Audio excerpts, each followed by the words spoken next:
नमस्कार. मी दत्तात्रय सावंत, पुणे विभागाचा माजी शिक्षक लोकप्रतिनिधी.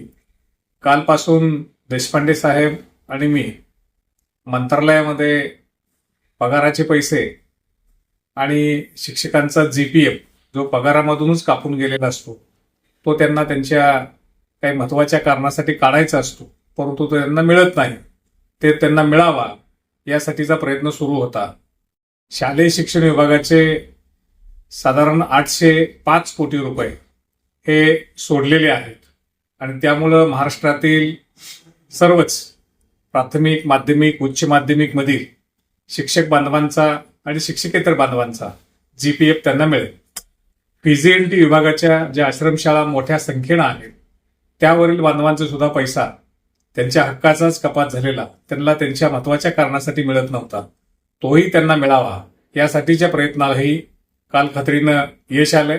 कारण डायरेक्टर ऑफिसमधून तशी मागणी आलेली आहे आणि येणाऱ्या पुढल्या साधारण 3-4 दिवसामध्ये त्यांना सुद्धा लागणारा हा जो 60,78,42,234 रुपये हा निधी सुद्धा त्यांना येणाऱ्या 3-4 दिवसामध्ये मिळणार आहे आणि त्यामुळे त्यांचा जीपीएफचा तटलेला जो महत्वाचा परतावा तो त्यांना मिळेल.